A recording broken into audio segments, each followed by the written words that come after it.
Good morning, guys. Doug Herald here. Wanted to come and talk to you a few minutes about having a mentor.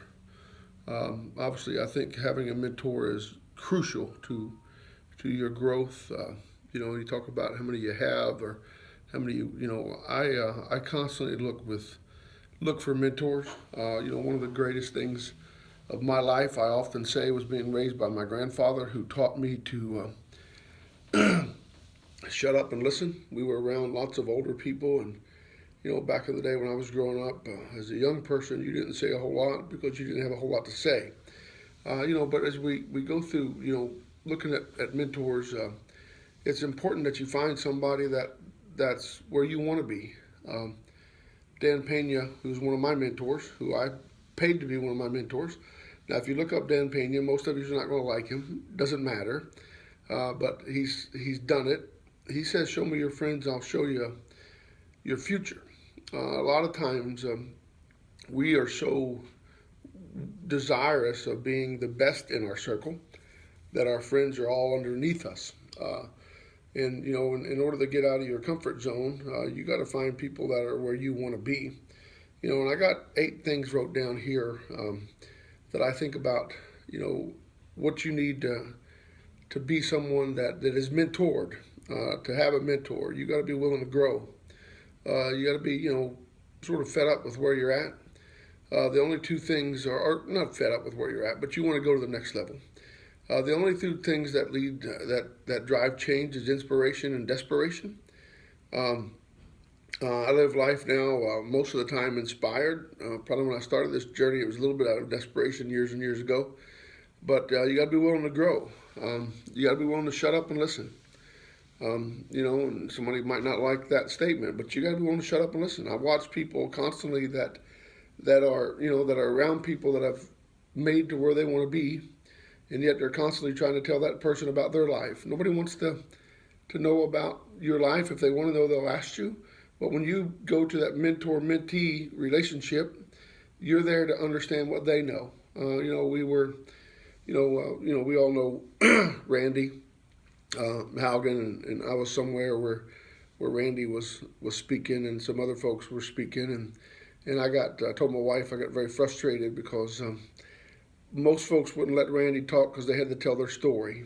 And I'm not being critical, but as we go to look for a mentor, if somebody's where you want to be, you want to know what they know. You want to listen and not talk. So learn to be quiet.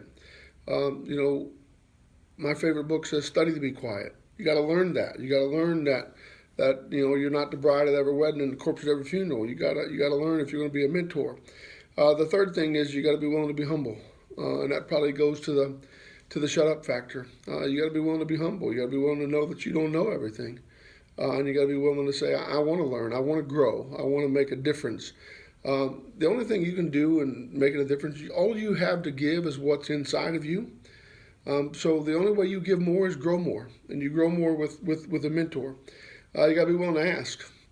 When I think about some of my mentors, people that I love and I care about, David Peacock in Florida, Tony Hall, former congressman here in Ohio, um, Dan Pena, Bill Evans, Randy Haugen, John Geisler, Mike Jose. I have lots of mentors because I have a passion to grow. But a lot of those guys I've publicly asked. Tony Hall, you need to read his story. Former ambassador to the UN. Tony Hall's got a great story, and I went to Washington, D.C. Just to ask him if he would be my mentor and he would help in what we're trying to do with time and eternity.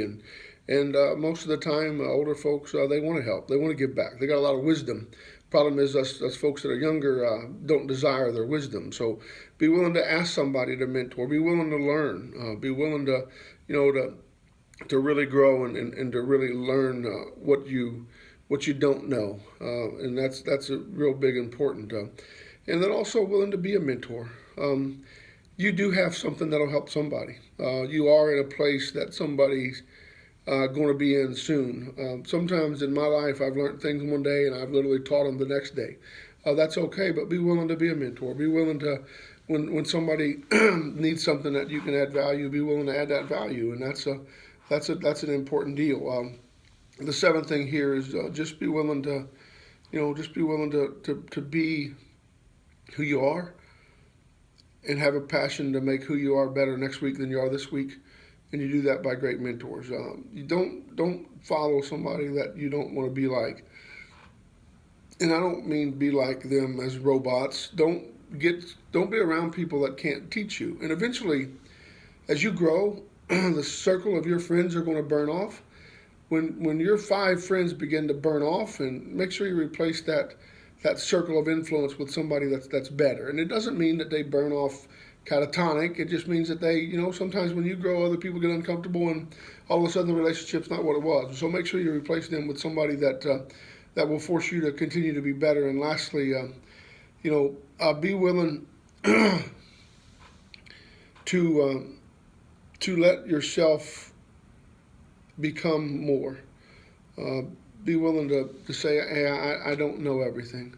None of us do. You all that know me, I believe life is to be led continuously improving unto the perfect man, and I think that comes only when you die.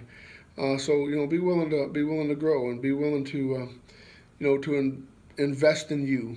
That's an important thing, and by reaching out and making that phone call and say, hey, I want somebody to help me. I want help because I don't know everything.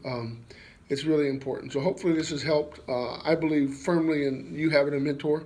I have several. I constantly try to learn. I have several that are former mentors. I have several that are just mentors that I learn and grow from. And I hope this is a blessing to you. I pray, Lord bless you, and I pray that you get encouragement from this. Thank you.